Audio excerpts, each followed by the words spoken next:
I want to talk about Edith Dahl.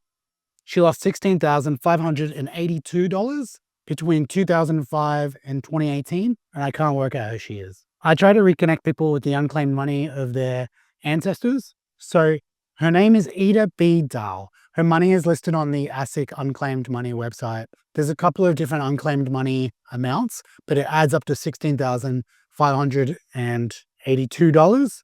It's from 2005 to 2018.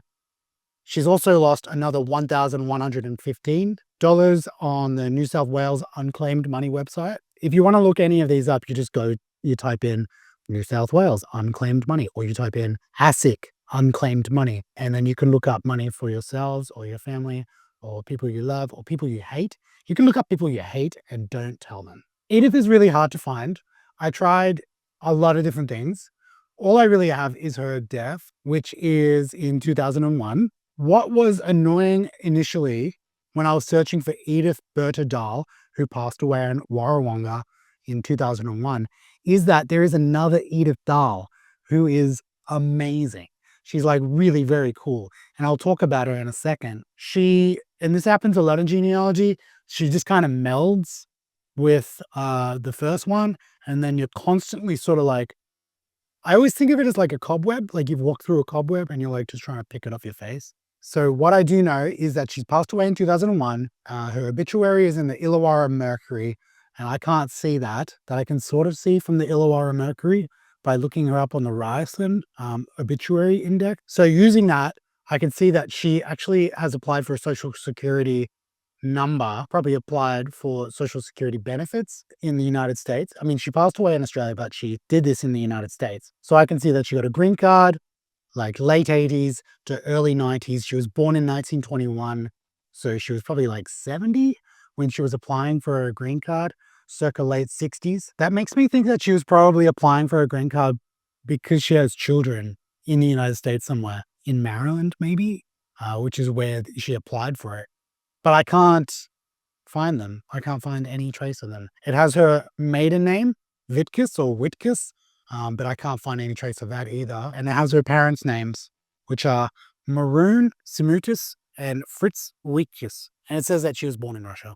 And that's all I know about her. I recorded a whole bit there without sound, and I'm so angry I'm trying a new camera angle. The other Edith Dahl is amazing. She was born Edith Drake Rogers in 1905, something like that. And from like 10 years old, she was performing on stage. She performed on stage her entire life, was a showgirl. She played the fiddle, which I guess is a violin. I'm not sure.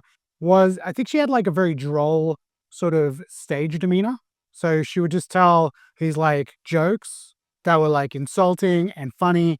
And I think she was quite like the main character of Hacks, the TV show. She performed from 1915 all the way to 1980 when she was 75 years old. She worked in the United States, Canada, Mexico, Panama. She worked in France, in Spain, and from 1960 onwards, she worked in Australia.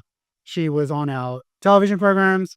She just performed and performed. She called herself a comedian. I searched and searched and I couldn't find any videos of her actually performing, which I would kill for. People do remember her. I looked for some photos of her and I found some on eBay, and now I keep getting these like, why don't you buy this cheaper? Like they're trying to discount the photos to me. No one is actually buying photos of Edith Dahl in 2025, but they really want to sell them to me. I think they're autographed as well. But people remember Edith solely because she hooked up with a man named Harold Dahl. Harold Dahl was a gross guy. He was a gambler. He was a thief. His main thing was that he flew planes, flew them for anybody who paid money, and he was very mercenary about it. He flew planes for like such a wide variety of people. But at one point in the 1930s, just as he's hooking up with Edith, he decides to go to Spain and fight for the Spanish Civil War against General Franco. And he ended up getting caught. His plane crashed. Edith decided to say that she was married to Harold Dahl. She changed her last name.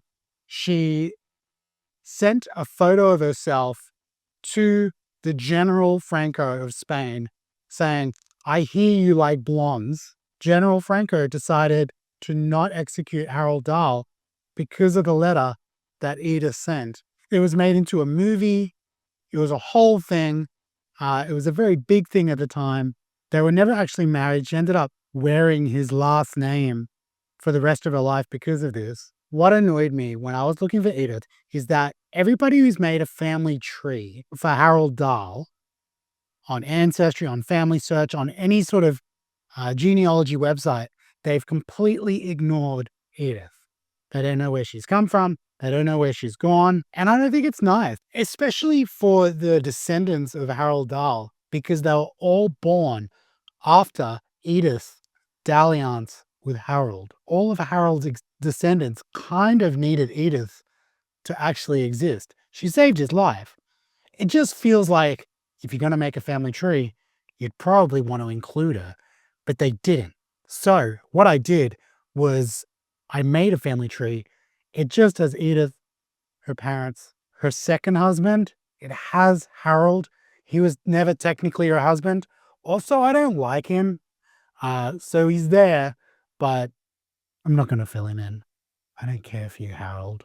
By the way, Harold ended up crashing a plane in Canada in like 1952, killed his co-pilot, damaged his engineer quite badly. He was not a respectable man, and I'd say it to his descendants. No, I wouldn't. I am a coward.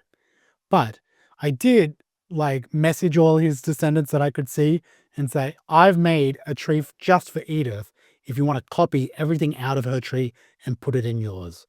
Because maybe you should have Edith in your tree. And he was kind of rude about it. I doubt they will. It feels like a respectful thing to do. I'd love to find like a video of Edith talking. Anyway, none of this is actually about Edith Berta Dahl, who I can't find.